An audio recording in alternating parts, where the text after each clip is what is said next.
Good evening, everybody, and welcome to the Toon Review for yet another transfer show. And tonight we are joined by none other than the voice of love. Francisco joins us live from Puerto Rico. How are you doing, buddy? I'm doing great, guys. It's awesome to be able to be back with you over here. Jack, I want to say you've done a great job, buddy, incorporating yourself with these three gentlemen over here. I know it's not been easy with the bullying, but hey, you're the new guy, so you have to endure it. But it's great to be back, guys, really. And let me say, you've done an awesome job throughout the season. I'm so happy for the growth this channel has had, the support, see those numbers from subscribers increase day by day. And I know greater things are to come throughout this year and throughout the seasons for the channel, as good as it's doing for our club. So it's been great to see that, and it's been great to have been a part of that growth, definitely. Thank you very much. You're not over 60, are you, Francisco? No, thankfully I don't qualify for the death flags that Alex raised yesterday, though I'm nearing the 5-0, 2 more years to go for that. But yeah, not yet that close to the death flag. Yeah. The comments are still rolled in about that, by the way. We'll get by. Anyway, tonight, as usual, guys, if you do enjoy tonight's show, please do smash that thumbs up button and keep those likes coming in for us. Very, very important for the channel. And of course, if you're new and like what you see, we are now just 100 or so away from 21,000 subscribers. We've just celebrated 20, yet we're going to be celebrating 21 very, very shortly. So please keep sharing the channel, etc., etc., and subscribe if you're new and hit that notification bell, which will tell you when we go live or upload any future videos. And of course, you can donate to the channel tonight if you do so wish by hitting that $sign at the bottom of the live comments. And also the join button if you want to become a member and support the channel each month, and also be in with a chance of winning some wonderful prizes. Jacka says, evening team, hope everyone's well, and just wondering where's all the plane spotters. Alice says, hi everyone, how's things going? We are good, thank you. MGB Gamers is always late, lol. We're not always late. We have to discuss things backstage before we go live, and it's mainly me that comes in late. I have to admit that. The guys are all ready when I come into the green room, and we discuss certain things which have to be discussed. Paul Phoenix is interesting to see the Leicester confirmed Spuds were the only bidder for Maddison. Well, it's like we said, Alex, we didn't lose out on him because we didn't bid for him this time around. Yeah, it was just a few people reported we did, a few people reported we didn't. I don't think it matters anymore. We were priced out of it. We had a limit regards to transfer fee / wages, and Tottenham were happy to go above that. It's fine. It is what it is. This won't be the first time this happens. It'll take a few more years before our wage structure kind of increases steadily as we grow and our sponsorships grow. It's not going to happen overnight. Yeah. And of course, I mean, this Szoboszlai situation, Billy, it's a little bit strange. Obviously, Liverpool involved now. I've seen a lot of comments from my earlier Daily News show that a lot of fans think if Liverpool are serious, they'll get him because of the history of their club, despite the fact they're not in the Champions League. It's Liverpool, and they do still have that pulling power. Well, they do. They've 6 times European champions. One of the biggest clubs in Europe, no doubt about it. Possibly the biggest club in England through history. Yeah, they're a hard team to turn down, aren't they? So, they've got plenty of money. They've won the Champions League within the past 3 years, 3 or 4 years. Premier League winners recently. Their FFP ceiling is way higher than ours. If they're interested in Szoboszlai and they're serious about it, they can probably offer him a lot more money than us too. So, yeah, it'd be interesting to see where he goes. Yeah, I mean, what's your take on it, Jack? I mean, we Szoboszlai was supposed to be the main man. We were supposed to be very interested in him, and then of course we had this issue with the with. Oh, Alex has just vanished there for 1 second. We've got this issue now with the release clause, of course, and things like that. And I think Newcastle were hoping that maybe that the release clause passes without anybody going in for it. But now Liverpool possibly will meet the release clause. Well, doesn't it end tomorrow? I think it does end tomorrow. Yeah, tomorrow. Yeah. So yeah, I think if no one, because clearly Newcastle won't really want to go straight up 70 million for him, which is probably not what they're planning to do. Then we can just steadily negotiate with the player, but we're still under that risk of Liverpool snatching the player. I love Szoboszlai. Now Madson's gone. That's probably our main target. We've got other priorities to aim for, but Szoboszlai is definitely up there. When signing for these players, these are the teams you're going to come up against. I mean, we've gone up against AC Milan a couple of times. We've gone up against a couple of European giants. And there's plenty of stuff that could persuade Szoboszlai to Newcastle and Liverpool. One, the managers. Eddie Howe's a great manager. Jurgen Klopp's a great. I know we hate him, but he is a good manager. He's won Champions Leagues. He's won Premier titles. He's won a lot. So that could definitely intrigue him to go there. But we've got much as more as they've got to offer. We've got Champions League football. We've got a brilliant fan base, a brilliant, well-run club. But yeah, it's going to be an interesting battle. But this is what's going to happen now in the next few years, battling for players, because big teams are going to join us and let the best team win. Yeah, I mean, we've just had a super chat there. David Smith, thank you for the $4.99 super chat. He says, you're getting on when even the grandkids ask how much your furniture would fetch on eBay. Jesus Christ. Yeah, absolutely. That's worse than Alex's comment from yesterday. Francisco, I mean, a lot of people have said that, about us shopping at the big table now with all the, big clubs. So I guess, when we go in for players like Szoboszlai and these well-known players around Europe, we are going to compete with the likes of Liverpool, Arsenal, and all the other clubs around Europe. So it's a real test to see how much pulling power we have, despite, Liverpool, like Billy said, being able to offer bigger wages and etc. because of FFP. They're in a better situation than we are. They are, and this is one of the negatives of having qualified for Champions League as early as we did. It's something I brought up a long time ago. It's great. All the pluses and the benefits from qualifying on it, it's great. But realistically, because of what has been going on for the past 15 years at the club, we were not financially prepared to really compete at this level. Like Alex mentioned yesterday, specifically on the wage part of it, because we can't go all of a sudden and just break it out of nowhere, considering the players that we have. So I would advise everyone to caution everyone to just, keep a level head. And if we missed out on players on this window, it's one window. We will keep increasing. We will keep getting things. There's a lot of dead wood that we need to get rid of in order to liberate wages, get better sponsorships for the shirts, for the stadium, et cetera, that will allow us to then, on a situation like with the Szoboszlai right now, go in and say, okay, you offer this, then I'll offer this. But that won't happen right now. It's not realistic. Jan thinks that Arda Güler's coming in on the 1st of July. Romano has... I did see some tweets from Romano earlier on today, Alex, about Güler. Do you think he's a real target of Newcastle's? I'm sure he would be on our list 100% because he's a young left-footed right winger.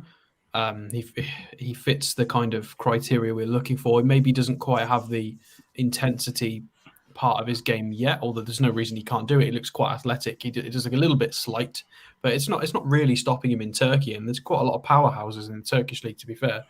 It's not like a small nippy league. It's one of those. There's been a lot of rumours. I remember a few people put in the chat recently about his dad had a few issues. We don't know if those are true or not, but there's rumours going around that his dad's asking for 15-20 million euros commission on top of the 17.5 million release clause.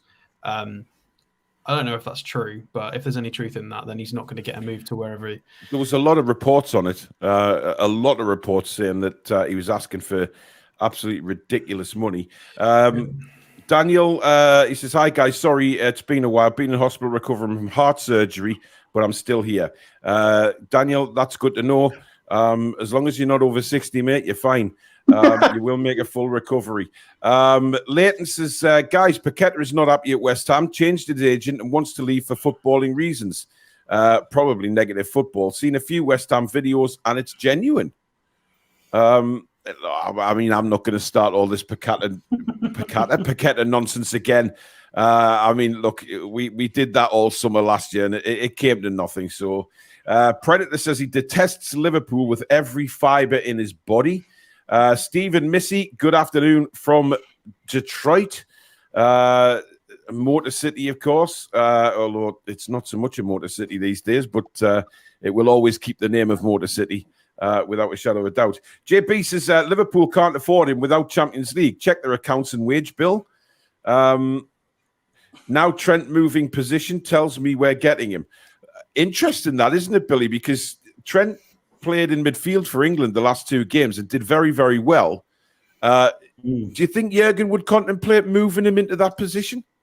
He did at the end of the season, didn't he? He played him in the midfield role. Yeah. And it's patently obvious to all those that know anything about football that he can't defend.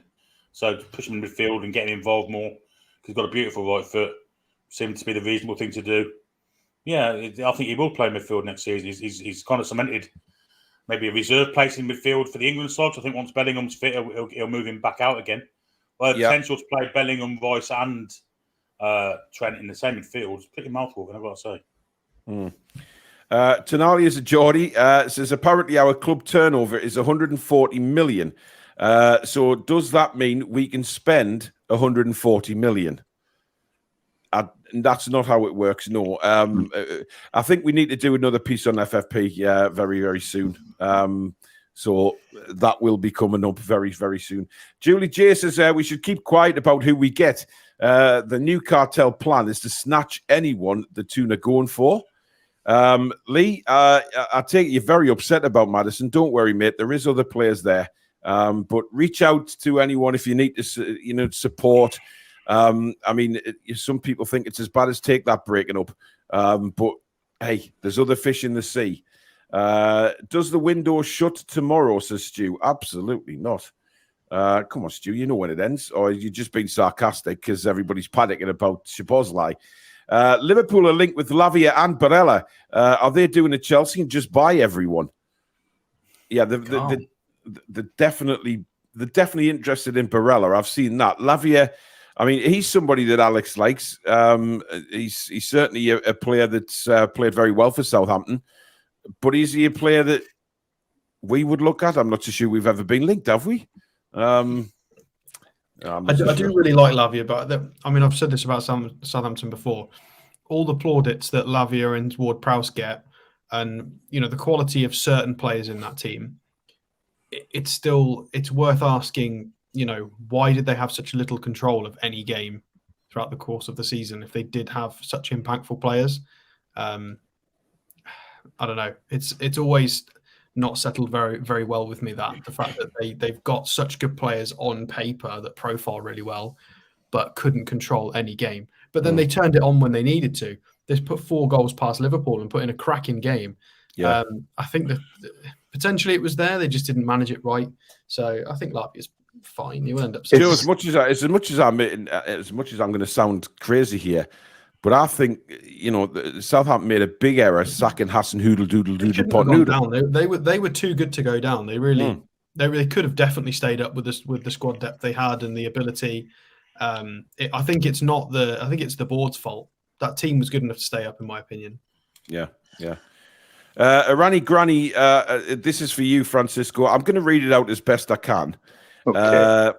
Bienvenido de nuevo, Francisco. Es bueno tener un toque. Si la clase en el programa, por favor, dona al fondo Sif Sofia. Okay. The last part is interesting. Would you like to convert that for us, please, Francisco?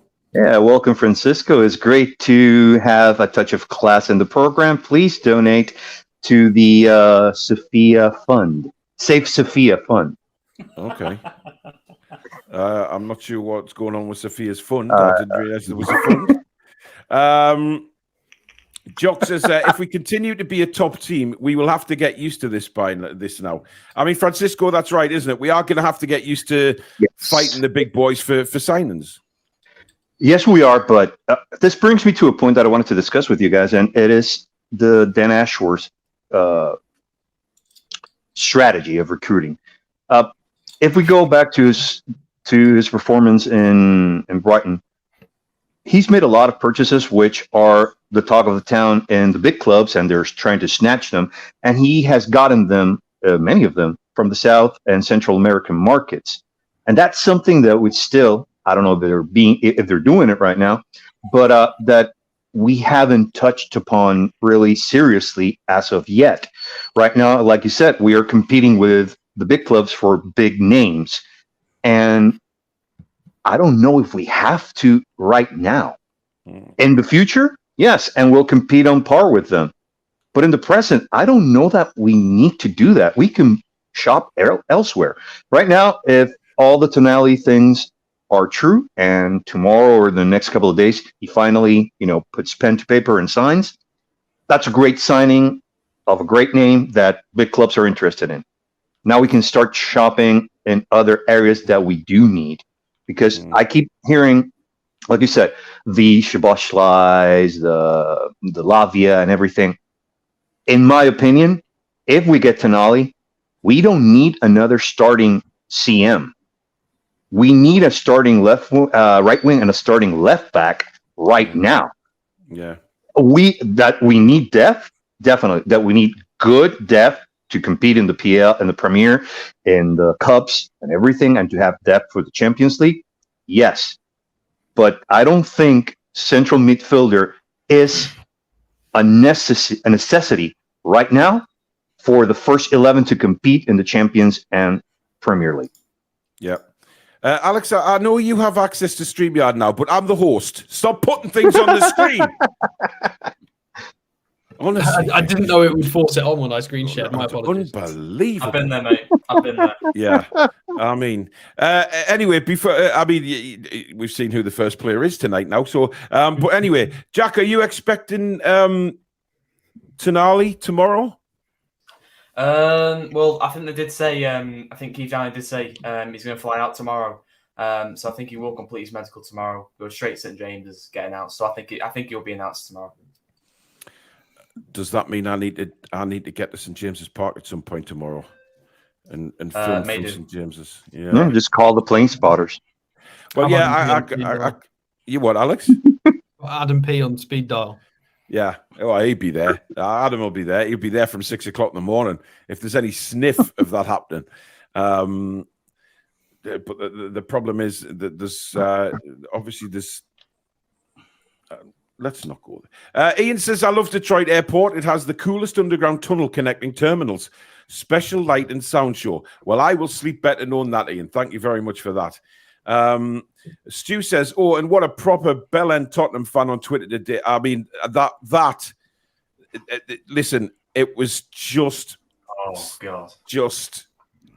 I mean, look, I would rather watch Billy do an Indian belly dance than watch that again. I mean, it was it was terrible.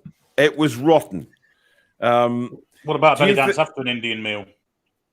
That'll be pretty grim. I'd probably pass on that, Billy, to be fair. I mean, you know, I've heard of whirlwind hurricanes in Coventry and Billy, do you think Tonali might appear tomorrow? I think there's every chance. I think his medical's already done, isn't it? I think his medical's done in Romania. So, yeah. Most of it, yeah. Finishing that off, sign his contract, and then getting in front of the cameras at St James. I think he's got a big chance of it happening, yeah. Mm. Of course, Manchester United signing Mason Mount today for 55 million. Jack, you clearly don't agree with that fee. I think he's just overrated. I mean, maybe it might be the management at Chelsea. I don't know. But I just personally think he's overrated, in my opinion. I don't think he's anywhere near 55 to 60 million. In my honest opinion, I think he's overrated. Interesting. What's your thoughts, Francisco? Mason Mount? Let them spend all that they want so they don't have any more funds to get other players that we want. Mason Mount, yeah, he's a good player, but not someone we needed. So I don't care. The same goes for Madison. I'll tell you the truth. There was another lesser player that I was more interested in that I think we should have gone for, and that's Luke Thomas, the left back. Yeah. Honestly, he's been performing great for the under-21s in the competition. He has performed very well for them at that position. He has had ups and downs, like everything in that team. Yeah, keep laughing, buddy. It was fucking awful yesterday. I'm laughing at Billy's response. Absolutely awful okay. yesterday. Yeah, he wasn't great yesterday, but I think he has had a decent season. Yeah, definitely. Interesting comment from Darren there, saying that Szoboszlai's got a tattoo of Steven Gerrard on his upper arm. Really? And we've had a 50 Swedish krona super chat from Brainwashed Maniac. Thank you very much. We should try to get Tommaso Baldanzi, young up-and-coming player with high potential. It's safe to say I've never heard of him, but Mark says Spurs have only bought Maddison to soften the backlash when Kane goes to the Jerrys. The thing is, I mean, look, there is lots of reports out now saying that Harry Kane has actually agreed personal terms now with Munich, and it's just a case of the clubs agreeing fees. I mean, obviously, Harry Kane not being in the Premier League anymore would certainly keep Shearer's record safe. That's unless Haaland stays, and he could probably break his record next season. So, you know, there's another one coming through who is potentially going to break that record at some point. David says, take that. Some of us over 60s are still coming to terms with the Beatles going their separate ways. Yeah, I can understand that. Me too. I'm not even alive. Well, yeah. Godfather says he's probably saying save Sophia from chippers. Yeah, well, we can all agree with that. She needs protection. Or raise some funds to get a restraining order from chippers. Yeah. I think Sophia can handle herself with chippers, though. Dave says loads of time left in the window. Ashworth and team have been working for months on targets. They won't be panicking on anything. At the end of the window, we will have improved the squad and team massively. I like that confidence, Dave. I like that. Kieran says we've already got enough depth in midfield already, plus Hendrick coming back. Need to look at left back and centre back first. Kieran, I'm not having this again. you're on the wind up. You're on the wind up. Well, I have a question, guys. I know yesterday, the day before yesterday, you spoke about Hendrick a lot, but another midfielder. But No, I know, and I agree with what you all said, but there's another one coming back that I haven't heard an opinion on you guys about it. It's Hayden. Would he be someone that could at least provide depth, in your opinion, for the squad? Or is he someone in the same vein as Hendrick and, get the heck out of here? I think we spoke about him a while ago, didn't we, guys? I'm pretty sure. Might have been one of the shows that I missed. It was a while ago now, to be honest, but we haven't mentioned him lately. And his injury was bad last year, wasn't it? I mean, he didn't really play many games for Norwich, if I recall. 15, 18. His chance. The injury pre-Norwich loan. If he hadn't have had that injury, he would have potentially been involved. He would have would have seen a different form of Isaac Hayden, a bit more intensity and maybe a bit more license to do things, but we never got to see that. Longstaff got that license. Hayden never got the chance, but I think that ship's probably sailed now. I mean, I'll say the same about him as I've done with like Kraft. We've run out of time to develop them now. That ship sailed. We've already qualified for the Champions League. Like, if this was at the beginning of last season, we could have said, yeah, maybe we can give them a chance, but it's gone now. We need players already kind of at that point. But Alex, we have a minimum. We have a minimum of 46 games that we need to play next season, and that's saying that we do badly in the Cups and in the Champions League. That's a minimum of 46. Doesn't he at least provide depth, in your opinion? I mean, for those first round Cup games and things like that. But we've got players like Anderson that are going to fill in 8 positions and stuff like that. And you've obviously got Joe Linton, Willock, Longstaff, Bruno, And Tonali, Tonali. plus Elliot Anderson. That's 6 to fill 3 positions. But Elliot, we've said Elliot goes to left wing, preferably. He can, but he can go both ways, can't he? So, but what I think is, I mean, Elliot Anderson, I don't know whether you guys seen a photo of him a couple of weeks ago. He's bulking up big style. He means business next really season. well as well. I think he's definitely yeah. Well, see a lot more of him next year. Will Miley be involved next season with the first team? I think Miley will. I think he's a big talent, Lewis Miley. I really do, and I think If he is, that brings me a lot of tranquility in that regards, because what he showed in that last game, it showed me that he's ready at least, to come in and sub in and bring us that. I think at the end of the day, if he's got plans for Lewis Miley, I would rather have Lewis Miley in the squad and let Hayden go, to be honest, because I think Hayden's probably yesterday's fish and chip paper, and just the talent that Lewis Miley has got is fabulous, and I think Eddie Howe has seen that firsthand. Nort says they can easily cover up tattoos. It'll be a tattoo with a key site by the end of August. Steven Gerrard's face into the key side. That's not easy. It sounds like a threat, Paul. Well. Right, let's go. Franca, or however you say it. Franca, I think. Matheus Franca. So we've looked at him before, not for quite a long time. I've seen a lot of people on Twitter throwing around, don't pretend you know who Matheus Franca is. Nobody's ever heard of him.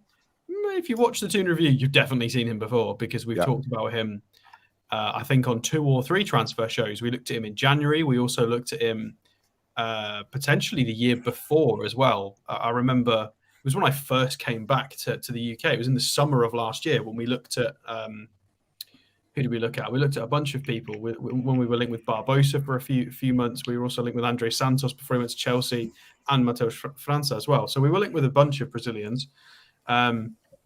So Franca, how's he done so far? A little bit injured, not been quite as involved as he was, but still an outrageous talent. He is considered among many at the moment in Brazil to be kind of a hybrid between Vinicius Junior, Firmino, and a few other people. Rodrigo's name's been thrown around as well. And there's a lot of people suggesting that his skill ceiling is higher than Vinicius Junior, which is, quite frankly, utter madness that we're linked with somebody with a higher skill ceiling than Vinicius Junior. And I think Vinicius Junior's market value at the moment is 120 on Transfermarkt. So, I mean, it's just mental. So Franca's now 19 years old. He is growing up a little bit. He's not quite as much of a baby as he was last year. Still wears the number 42 shirt. I'm pretty sure he's kept that. Plays in a few different roles now. Plays attacking midfield, forward, wide forward. Likes to kind of be left side because he's right-footed. Likes to drift left. Extremely competent passer of the ball. In the Brazilian leagues, you get a lot of players who are quite technical and want to run with the ball. But Franca can do that, but he's also hyper intelligent, very good at his passing, chooses his moments carefully. He's, I don't want to throw out a cliche phrase, but wise beyond his years in that regard.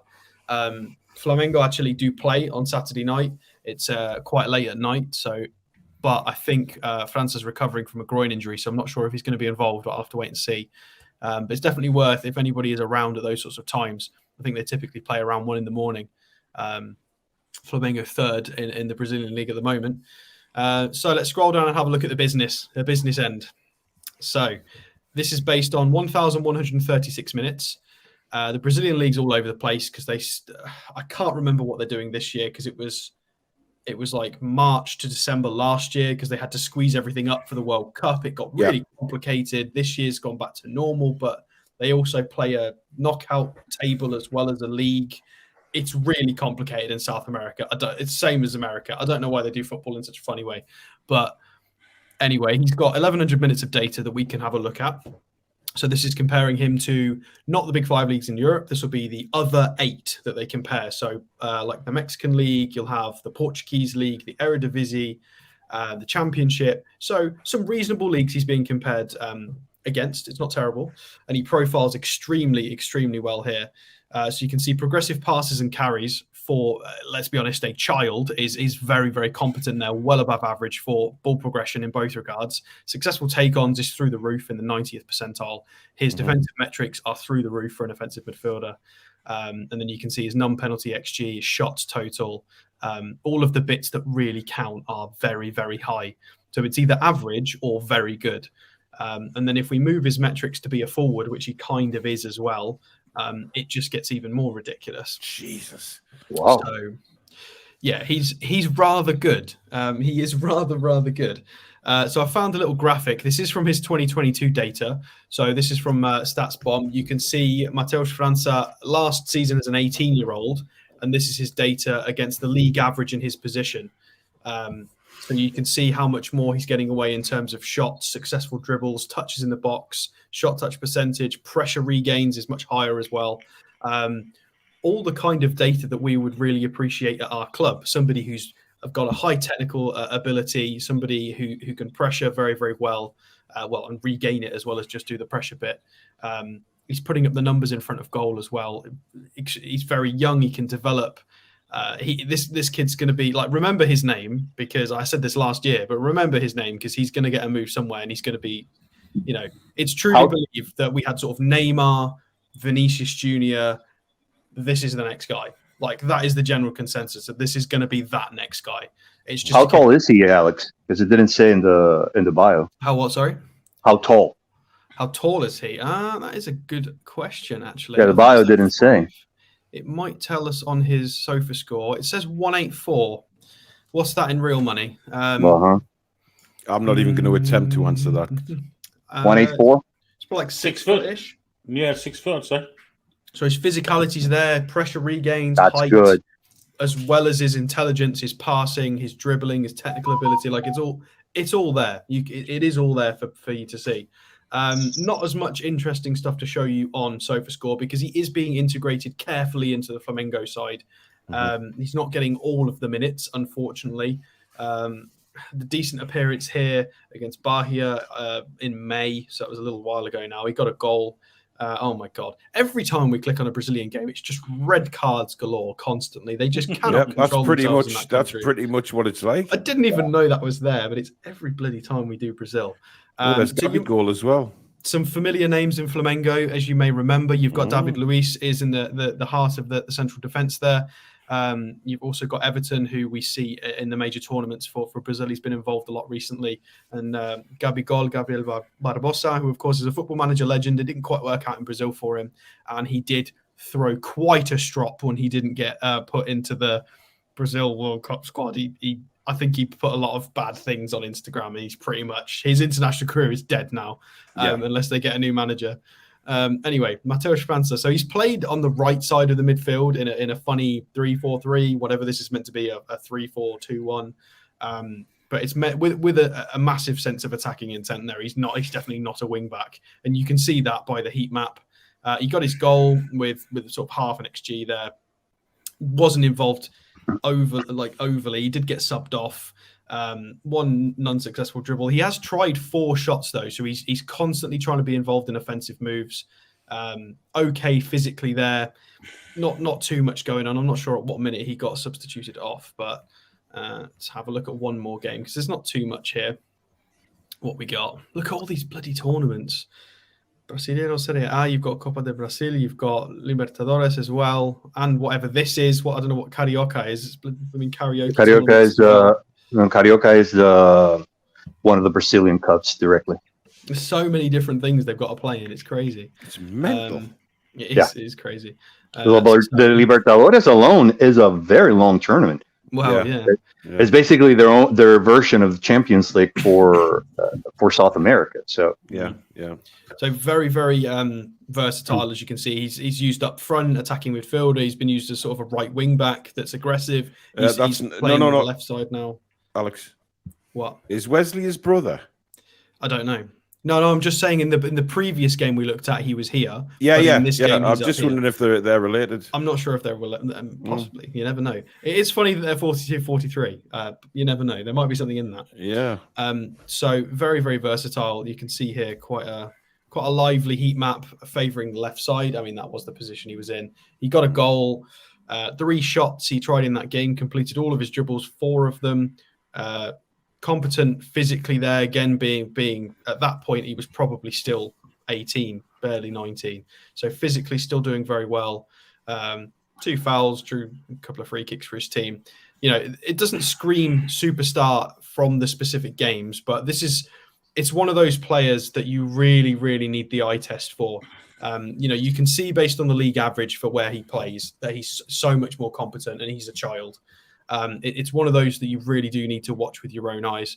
So this is his transfer market profile. Current market value at 5, which is nonsense. There are rumours that we bid for this guy in January, 20 to 22 million euros. It's unconfirmed, so it's just conjecture at this point.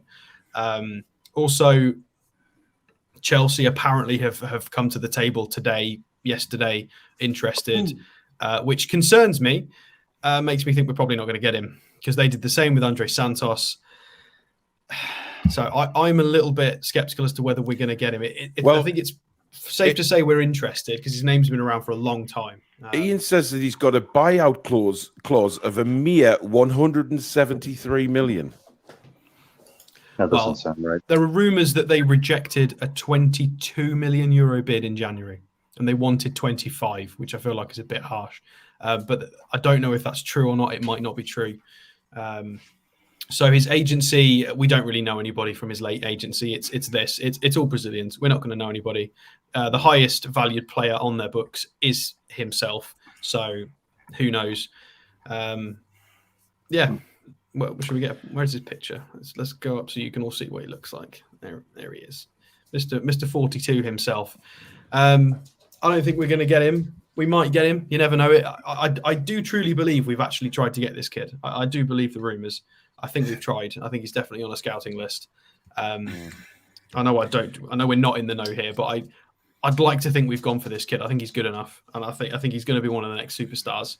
I think Arda Güler, the Turkish lad, and this guy are going to be 2 names in the next 5 years. That are going It's not like we don't have any Brazilians at the club to help him along. You know what I mean?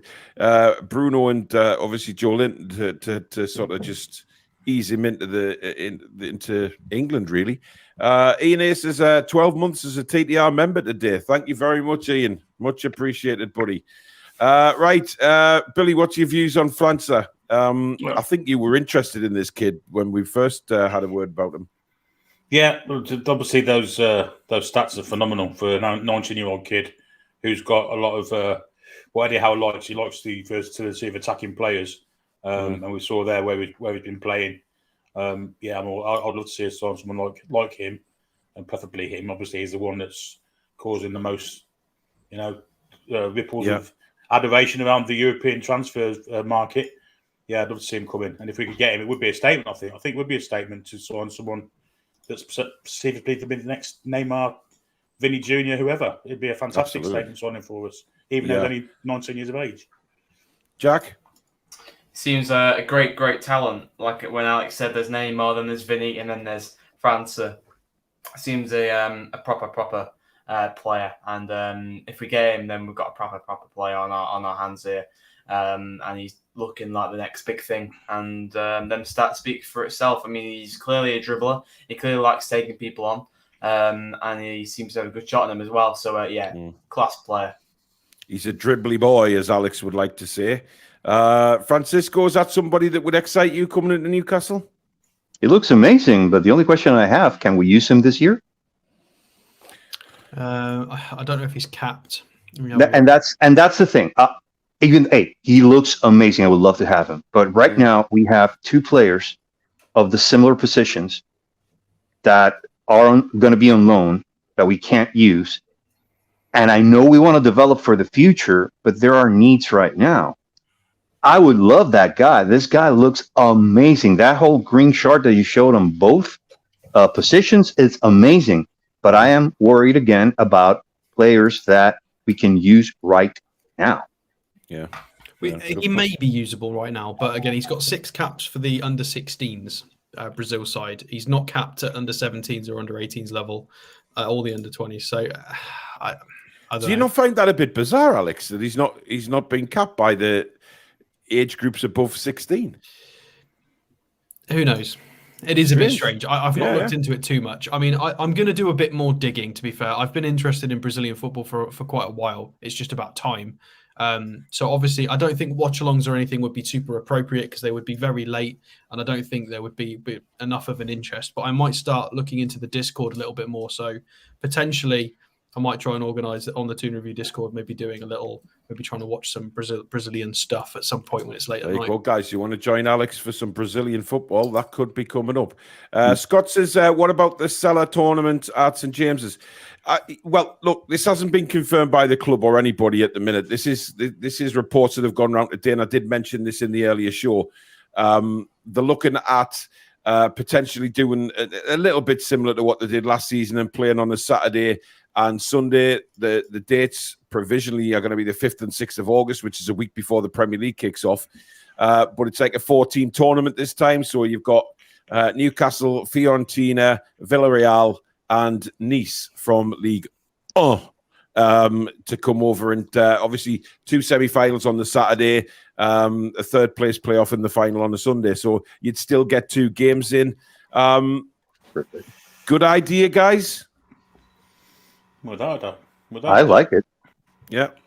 These pre-season friendly tournaments are generally there to showcase new signings, aren't they? So if we're having home Indeed. ones, Yeah. it's good for the fans to see the new signings before the league starts. Yeah. Yeah, I'd be happy for that to happen again. Of course, I mean, look, it really worked well last season. You bought 1 ticket and that got you to both games, and I think it'll probably be something of a similar nature this time around if that does so happen. But again, we're just waiting for the club to confirm that. Kev says, I've just watched videos of Franca. How do you say it? Is it Franca? Franca. Franca. An S with the C with the little thing is like an S. All right, okay. His strength is amazing for 18-year-olds, but was laughing at the rugby tackles in Brazilian football. Yeah, they are. Yeah. Darren says it's gone quiet regarding Kieran Tini. Yeah, nothing happening on that front at the minute. Very, very quiet. Are you ready for your next player, Alex? No, not yet. Shocking. Question, Paul. Do you think, and Alex, do you guys think that Ashby is going on loan, or is he going to be a part of the first team? Well, there was reports today saying that he's potentially going out on loan. Look, I think if we do bring in another right back, then I would think the plans for Ashby are out on loan. Yeah, and of course, if Manquillo moves on as well, which he's looking like he's going to be as well, because it looks like he's been offered the chance to move on a free transfer. There's a couple of La Liga sides interested in him. I think. You what, mate? And Manquillo. I've read today that Manquillo has been given the green light if he wants to leave for free. Yeah, there's rumours of it being free as well, which I'm a little bit frustrated with. Yeah, Paul, I know. That's what he just said, Jack. I literally just said that, Jack, and then you repeated me word for word. Was it crap? I think Manquillo. I never mentioned Emil Kraft. Pay attention, young man. Shocking. Is there any chance of Manquillo going as well? There is that possibility, Billy. I think there's a couple of La Liga sides interested in him. He has been given the green light to go on a free transfer. But there you go. If the Ashby thing happens, there's 4 very good developmental loans going out. So we would have Mintic, Wall, Bonswell, and Ashby. That's the 4 corners of the pitch with pretty promising players that in 1 year's time, we can have on first team. Yeah, but Bonswell's, there's a bit of a difference between playing for Feyenoord, who are in the Champions League, and Stockport County. Newport County, Alex. Newport County, sorry. Yeah. Oh, God, I've angered some. Well, we're okay, Alex, but where did Anderson play before last year? True. That is very true. But he showed his quality against what was it, Benfica, when we saw him last year on that preseason friendly. He did play a couple of games after that, and he looked a bit meh. He needs development, that's for sure. But I think, I don't know, that's my opinion. I think those are 4 good developmental loans it's a good that we move would if he have. can get 40 matches this season. That'd be great. And obviously, League Two is a better level than him playing in the youth leagues. So There you go. Yeah. But I think it's going to be, I think we may see Garant Kowal play a couple of games for Newcastle in preseason friendlies before they eventually find where he's going, and see what he can do in the first team. So I am looking forward to that. Foxy says Chelsea and Barca do seem on form, getting the best players from South America at the moment. Victor Roque to Barca and Paez, Andres Santos to Chelsea. Yeah, there's some good players. Chelsea, I mean, I don't know how. I don't know. I just don't know how. Right. With Barca is just historically, isn't it, with Ronaldinho and then Messi, and they grow up loving Barca. It's just part of it. Yeah, absolutely. And Chelsea are clearing the decks as well, aren't they? They're selling players now as well. The couple have gone to Saudi Arabia. You've got Havertz going to Arsenal.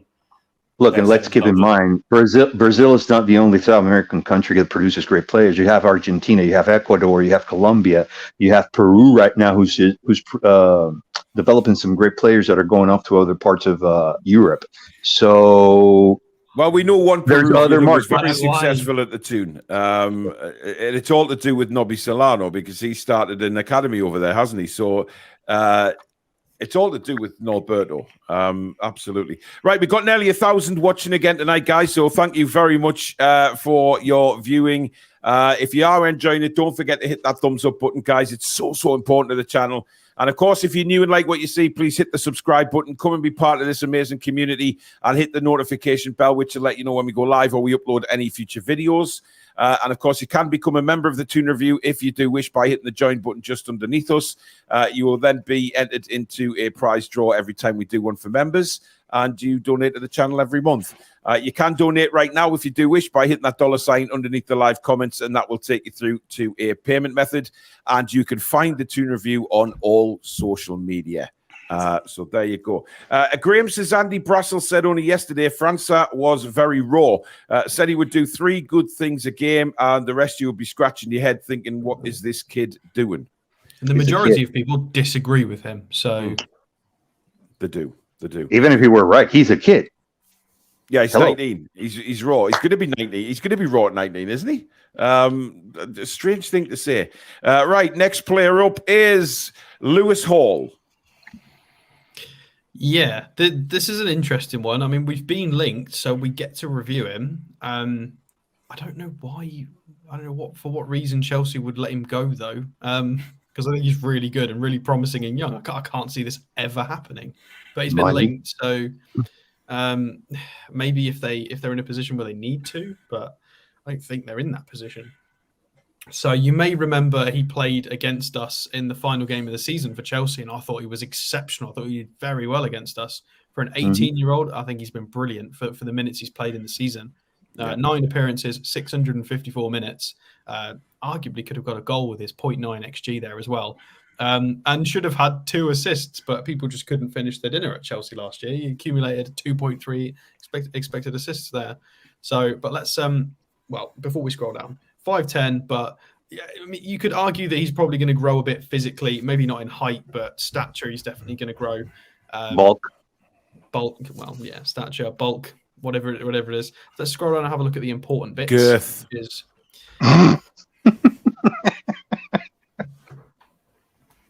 Billy, your thoughts? Anyway. I didn't see it. Get on with it. So, scouting report is rather tidy here. You've got to bear in mind it is on a very limited number of minutes. It's a small sample size. However, we can only really look at what's in front of us, but just take it with a pinch of salt. Progressive carries and successful take-ons are very, very good.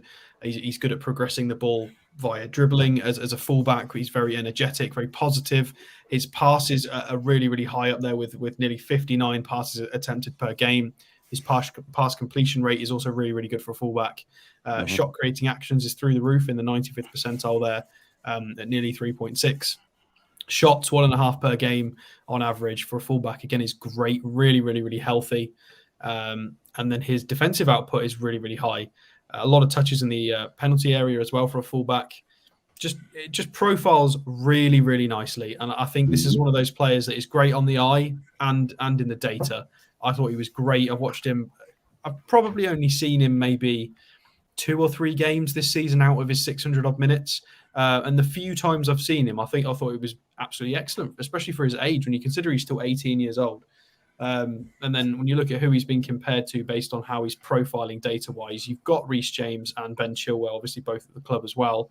You've got Estupiñán on here, who obviously seems to pop up on every decent fullback's profile. Gossen's on there as well. Cuadrado, who obviously it didn't work out for him in England, but has been a very competent fullback, / wing back for quite a long time. So let's go and have a look at his SOFA score. It's definitely going to be worth more than that. Scroll down. So we might as well have a look at the Chelsea game.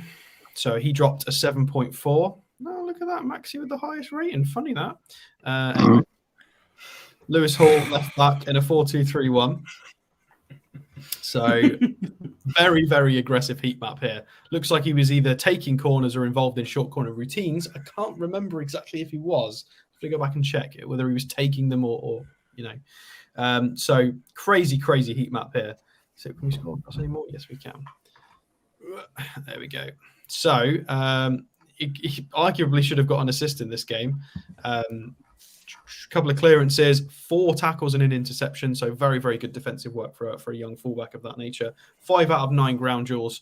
Now, you don't need me to tell you that for an 18-year-old to be getting 5 out of 9 ground duels against us, I think that's really impressive. Because we're an extremely physical, aggressive team, as everybody knows. So I think this is very, very tidy. 97 touches of the ball with an extremely healthy 88% passing accuracy, 3 key passes, 4 successful crosses. He tried 15, which is mental. Wow. Created a big chance for his team, 1 shot off target with, unfortunately, no successful dribble attempts. Alex, possession lost is not good. Mm-hmm. But then again, I will stick up from here and say, well, Chelsea was shocking last season, and trying to pass the ball to anyone in a blue shirt was practically impossible. And our high press as well, of course. I think that will include his missed crosses, though, and other things. Right. I don't think that counts him just being tackled or losing the ball. I think that incorporates missed passes, missed crosses. So I think it's a little bit unfair. You've got to take that data with a pinch of salt there. Would he count as homegrown, Alex? He would count as homegrown, yeah, but obviously not homegrown trained at club because he's trained at Chelsea. But for the purposes of what we were talking about on other shows, for Champions League and things like that in the future. We need 4 homegrown trained at club, and then I think we need 8 just homegrown, just general. Okay. So it's 2 different criteria. We might as well have a look at another game. I mean, to be fair, his 3 highest rated games here are against us, Man United and Man City. So wow. It's not bad. It's really not a bad showing there. So let's have a look at his Man United game. In a 4-3-3 again. We play this kind of system, to be fair. They went high energy. Scroll down and have a look. So decent heat map again. You can see very involved in attacking phases here. Lots of... that's really interesting for a fullback there. Alex Lawrence makes a point in the chat saying he believes that Hall can become a club-trained player for us if we sign him this summer because of his age. I can't remember. Some crazy ruling. 3 years until the age of something. Yeah, something like that. Yeah. I can't remember exactly what it is. I mean, that's bizarre. If he signed and then suddenly he was club trained by Newcastle, he spent all his career at Chelsea and said, that would be great. Makes sense, man.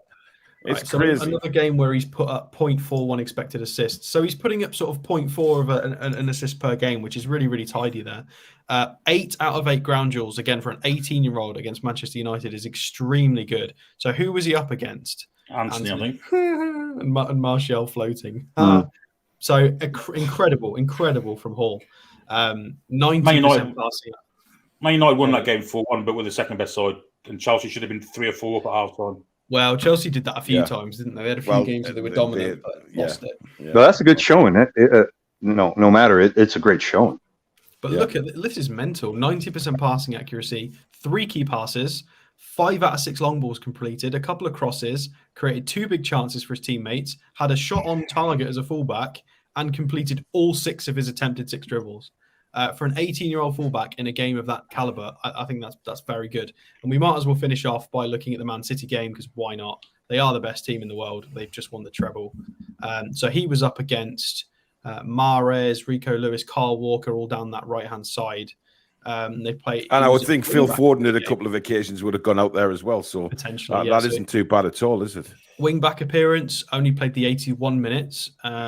Not quite as involved. It does look like he takes corners from that side, so he will take an in-swinger from that side, which is interesting. Very tidy passing accuracy again. Lots of key passes. He's very much a provider as a wing-back / full-back. 2 crosses, 2 long balls, created a big chance yet again for his teammates. 2 shots on target for a fullback is brilliant. Very competent in the ground duels. Again, against Man City, 6 out of 8 ground duels. Brilliant. 5 tackles as well. He does look like he's going to be very good. I would be really disappointed if this kid's form falls off a cliff, because I think his showing so far is magnificent. And I think Chelsea have got a brilliant little fullback on their hands for only an 18-year-old. So I would snatch him, definitely. I mean, did I bring him up on here? I did. What's his contract? 2026. Yeah. I don't know. I don't think there's no reason for them to say. Well, it does say that Palace are interested, but I can't see him going on a permanent transfer for anybody. There's just no need. There's no need for Chelsea to sell this kid. Yeah. Unless he throws the ump and just wants to leave for whatever reason, then I don't see him going. Yeah. Spike Milligan, thank you very much for your £10 super chat. No comment there, but thank you, mate. Lawrence says that the 3 years until the age of 21 and a maximum of 1 loan to another English club for us. Okay, that's interesting. Jack, your thoughts on Lewis Hall? I've always liked Lewis Hall. I think he's a cracking player.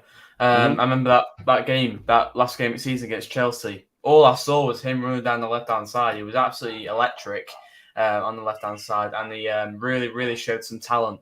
Not just that game, the game before against Man United. I thought he was absolutely magnificent. He's got a bunch of energy for him in them legs, and he can really like Alex said. It'd be a real shame if his talent just goes to waste, because he's just got so much in there, and he can literally be one of the best left backs in the league. I can clearly see that because he's so young. Yeah. He's got loads of years coming up ahead of him, and he's got real talent, and he's a cracking player.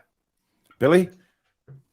Yeah, I was waxing lyrical about him since the game at St James's Park, actually, where he was their best player on that day. I remember that, yeah. Kind of pressed them to death, but Lewis Hall looked the most comfortable out the defenders and was the biggest attacking threat for them. There's no way in God's earth Chelsea let this lad go. Absolutely no way whatsoever. His kid's going to be a star. He's going to be world-class left-back, no doubt about it. So I can't see Chelsea letting him go. He's nowhere near his peak yet, and yet he shows the maturity of someone that's 4 or 5 years older. Absolutely no chance of Chelsea let this bloke go. Yeah. Francisco? All it takes is a bad decision from management, and we got him. I wouldn't count him out. We've seen horrible decisions. Yeah. We've seen horrible decisions from them in the past. So there's no, huh? Pochettino's there now. Don't burn him. That's a good point. Yeah. Yes, but Bowley's not going to give up his powers. He's going to interfere every once in a while, and that's where things could go our way. Definitely, it's a talent I would love to have at our club. He definitely is. The thing is, I mean, look, it could go really, really wrong at Chelsea if Bowley sticks his nose in too much to what Pochettino wants to do. I don't know. I kind of agree with Billy there. I think if the owner gets rid of a player like that against Poch's wishes, I think he would just walk straight away. That's what I mean. I don't think that would happen. You don't think Bowley would be stupid enough to do something like that, given how he's gone so far? Maybe, but then Chelsea would implode because Poch would just walk at the start of the season. He walks into the change rooms and gives the whole squad a team talk. I mean, that's just the sort of owner he is. He can't not be involved. Listen, I'll tell you this about American owners, and this is something that has been true in American football a lot of times, and in basketball per se. Unfortunately, they think themselves knowledgeable, and they think that they know what they're doing. And unfortunately, from what we've seen from Bowley, he is of that template. I would not put it past him. Maybe not immediately. Maybe right now he'll go with Poch's wishes for the moment. But at some point, he's going to think, I know better than you, and I'm going to do it. It is something unfortunate that happens with a lot of American sports ownerships in different sports, and it's something that could happen, even if it means having Poch walk away. But there's a reason for that. It's because in US sports you don't have relegation, so there is there aren't any consequences for these poor decisions in the US. Unfortunately, they don't. Why it they don't understand that in the UK. I can understand that, Alex, but their mentality is not going to change. It's they think they can do and get away with stuff. I mean, listen, they were not far off of being in that situation of relegation this season. Honestly, they weren't. They weren't that far off. So even with that fear, even with that danger, he didn't care. He kept doing what he was doing. I wouldn't put it past him. Maybe not initially, but I wouldn't put it past him. Well, Jan says that Hernandez has just flown over his house. So we've been at Newcastle in 2.5 hours. Very interesting. Nice. Chris says Newcastle are eyeing outrageous striker with £103 million release clause. Gonçalo Ramos. Ramos has been mentioned a few times in the past, but will not pay that. Yeah. We're not going to, I did look into that release clause, and you do have to pay the release clause up front in a full. That caliber striker was Isak. We made that purchase already, so we're not gonna do that. Yeah, again. We're not going to spend £103 million up front. That's just not going to happen. Definitely not. Right, Francisco, we're coming to the end of the show. So is there any players that you want to bring up tonight? Just a couple. I know you sent me a list before, but just a couple. Let's start with the strikers that you've mentioned. And there is of the three that I sent, there is one that catches my eye. I've been following him for a while. He plays for Feyenoord right now, and it's a Mexican by the name of Santiago Jimenez. He is 22, 23 years old right now, 6 feet, left-footed.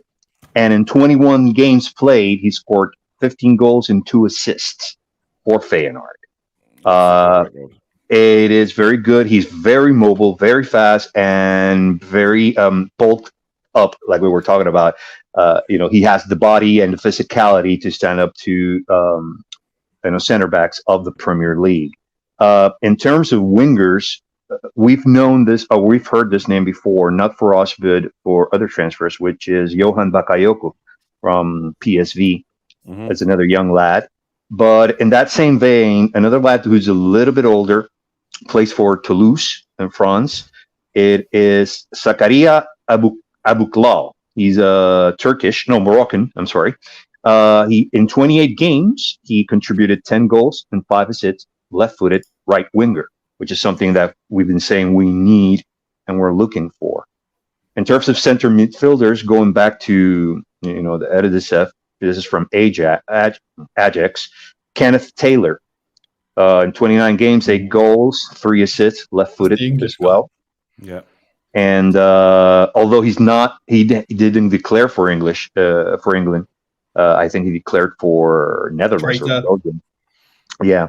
And lastly, another left back, I already mentioned Luke Thomas. I don't know your opinions of Vitaly Mikolenko from Everton.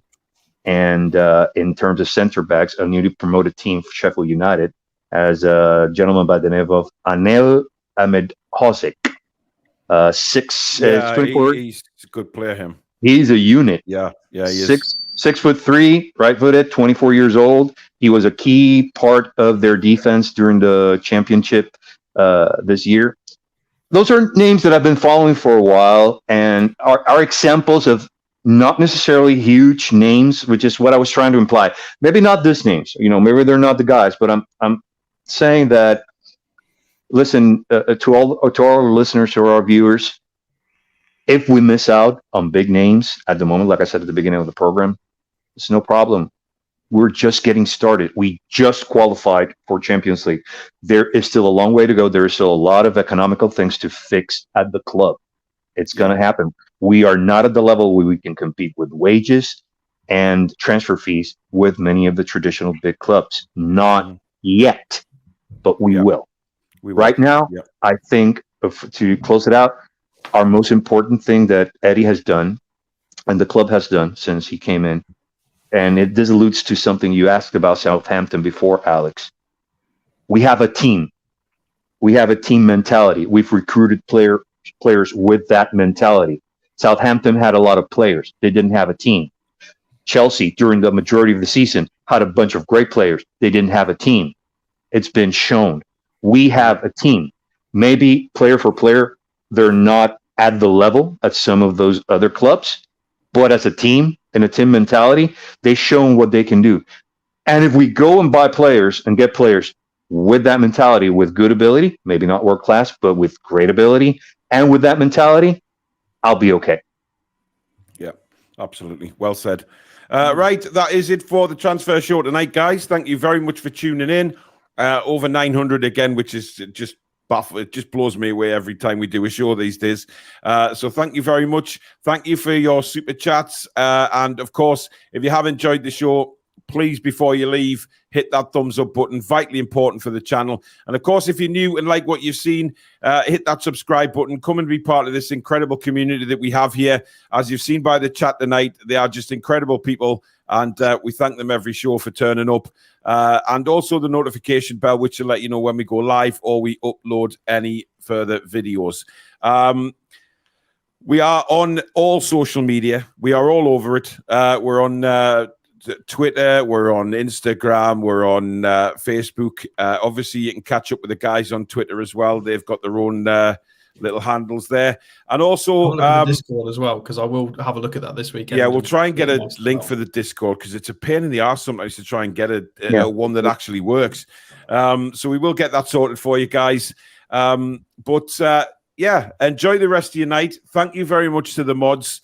And thank you very much to Alex, Jack, Billy, and of course, the voice of love, Mr. Francisco. He will be with us again very soon, no doubt. Yeah, I've seen that, Billy. So, yeah, thank you very much for watching, guys, and enjoy the rest of your evening, and we'll see you very soon. Good night. Come back and check out the green.